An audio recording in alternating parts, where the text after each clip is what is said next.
Thank you for joining me today for our storybook adventures as we continue the story Anne of Green Gables, Chapter 5, Anne's History. "Do you know," said Anne confidently, "I've made up my mind to enjoy this drive. It's been my experience that you can nearly always enjoy things if you make up your mind firmly that you will. Of course, you must make it up firmly. I'm not going to have to think about going back to the asylum while we're having our drive. I'm just going to think about the drive. Oh, look, there's one little early wild rose out. Isn't it lovely? Don't you think it must be glad to be a rose? Wouldn't it be nice if roses could talk? I'm sure they could tell you such lovely things. And isn't pink the most bewitching color in the world? I love it, but I can't wear it. Red-headed people can't wear pink, not even in imagination. Did you ever know of anybody whose hair was red when she was young, but got to be another color when she grew up?" "No, I don't know I ever did," said Marilla mercilessly, "and I shouldn't think it's likely to happen in your case either." Anne sighed. "Well, there is another hope gone. My life is a perfect graveyard of buried hopes. That's a sentence I read in a book once, and I say it over and over to comfort myself whenever I'm disappointed in anything." "I don't see where the comforting comes in myself," said Marilla. "Why? Because it sounds so nice and romantic, just as if it were a heroine in a book, you know. I'm so fond of romantic things, and a graveyard full of buried hopes is about as romantic a thing as one can imagine, isn't it? I'm rather glad I have one. Are we going to cross the Lake of Shining Waters today?" "We're not going over Barry's Pond, if that's what you mean by your Lake of Shining Waters. We're going by the shore road." "Shore road sounds nice," said Anne dreamily. "Is it as nice as it sounds? Just when you said shore road, I saw it in a picture in my mind as quick as that. And White Sands is a pretty name too, but I don't like it as well as Avonlea.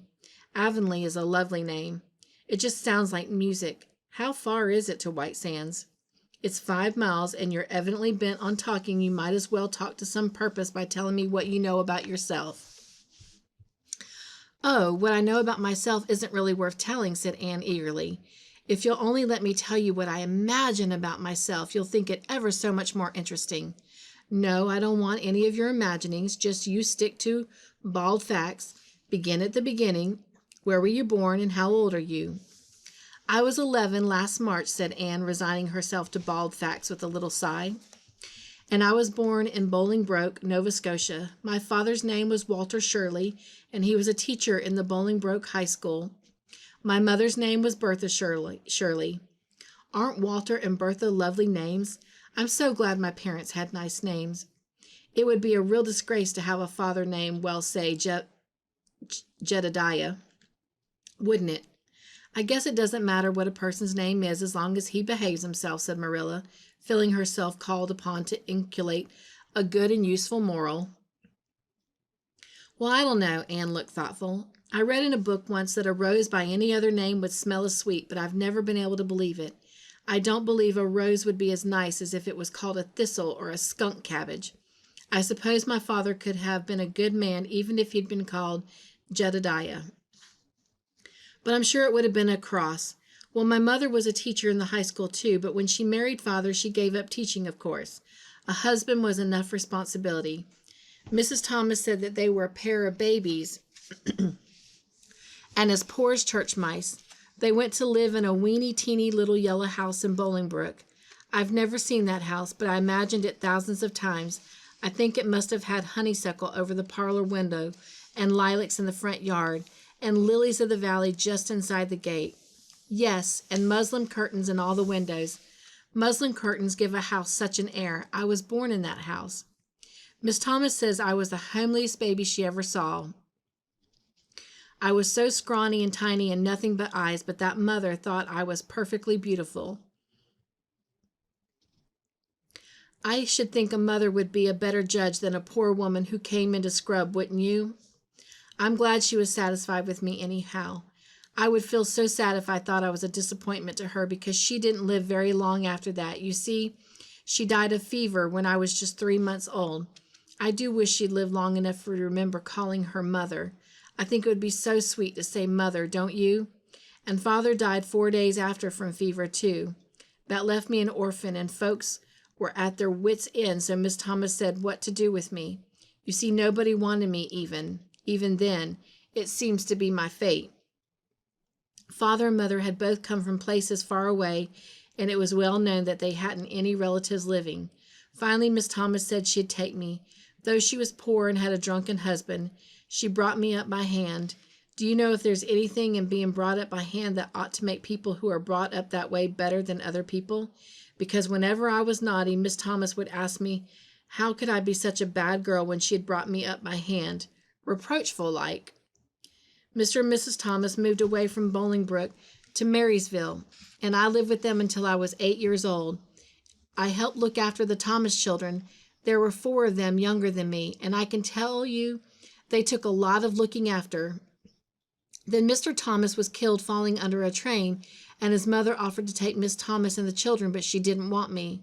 Miss Thomas was at her wits' end, so she said what to do with me. Then Miss Hammond from up the river came down and said she'd take me, seeing I was handy with children, and I went up to the river to live with her in a little clearing among the stumps. It was a very lonesome place.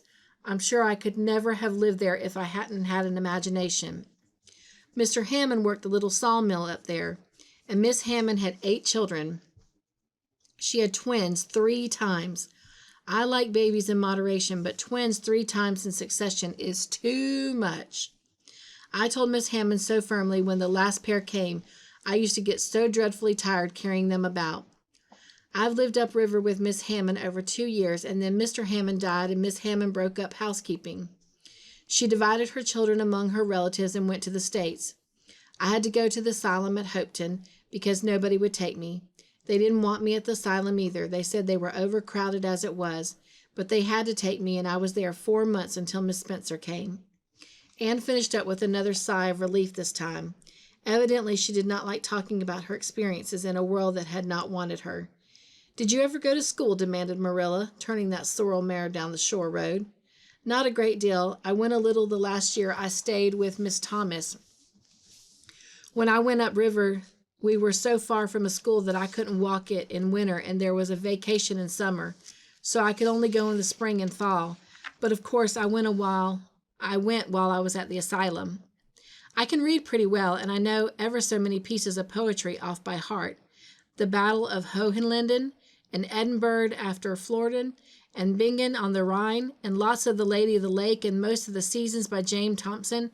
Don't you just love poetry that gives you a crinkly feeling up and down your back? There's a piece in the 5th Reader, The Downfall of Poland, that is just full of thrills. Of course, I wasn't in the 5th Reader. I was only in the 4th, but the big girls used to lend me theirs to read. Were these women, Miss Thomas and Miss Hammond, good to you? Asked Marilla, looking at Anne out of the corner of her eye. Oh, faltered Anne. Her sensitive little face suddenly flushed scarlet, and embarrassment sat on her brow. Oh, they meant to be. I know they meant to be just as good and kind as possible, and when people mean to be good to you, you don't mind very much when they're not quite. Always. They had a good deal to worry them, you know. It's very tiring having a drunken husband, you see, and it must be very trying to have twins 3 times in succession, don't you think? But I feel sure they meant to be good to me. Marilla asked no more questions. Anne gave herself up to a silent rapture over the shore road, and Marilla guided the sorrel abstractly while she pondered deeply. Pity was suddenly stirring in her heart for the child. What a starved, unloved life she had had. A life of drudgery and poverty and neglect, for Marilla was shrewd enough to read between the lines of Anne's history and divine the truth.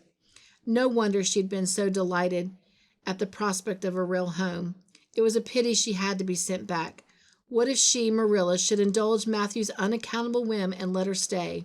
He was set on it, and the child seemed a nice, teachable little thing. She's got too much to say, thought Marilla, but she might be trained out of that. And there's nothing rude or slangy in what she does. She's ladylike. It's likely her people were nice folks. The shore road was woodsy and wild and lonesome. On the right hand, scrub firs, their spirits quite unspoken by long years of tussle with the Gulf winds, grew thickly. On the left were the steep red sandstone cliffs, so near the tracks in places that a mare of less steadiness than the sorrel might have tried the nerves of the people behind her. Down At the base of the cliffs were heaps of surf-worn rocks or little sandy coves inlaid with pebbles as with ocean jewels. Beyond lay the sea, shimmering in blue, and over it soared the gulls, their pinions flashing silvery in the sunlight. "Isn't the sea wonderful?" said Anne, rousing from a long, wide-eyed silence. "Once when I lived in Marysville, Mr. Thomas hired an express wagon and took us all to spend the day at the shore 10 miles away. I enjoyed every moment of that day, even if I had to look after the children all the time. I lived it over in happy dreams for years, but this shore is nicer than the Maryville shore. Aren't those gulls splendid? Wouldn't you like to be a gull? I think I would, that is if I couldn't be a human girl. Don't you think it'd be nice to wake up at sunrise and swoop down over the waters and away out over that lonely blue all day, and then at night to fly back to one's nest? Oh, I can just imagine myself doing it. What big house is that just ahead, please?" "That's the White Sands Hotel. Mr. Kirk runs it. But the season hasn't begun yet. There are heaps of Americans come there for the summer. They think this shore is just about right." "I was afraid it might be Miss Spencer's place," said Anne mournfully. "I don't want to go there. Somehow it will seem like the end of everything." Well, thank you for joining me for this storybook adventure today. I look forward to meeting with you next week and continuing our story of Anne of Green Gables. Until then, be joyful, stay crafty in your own way, make your own joyful creations, and remember, you are loved.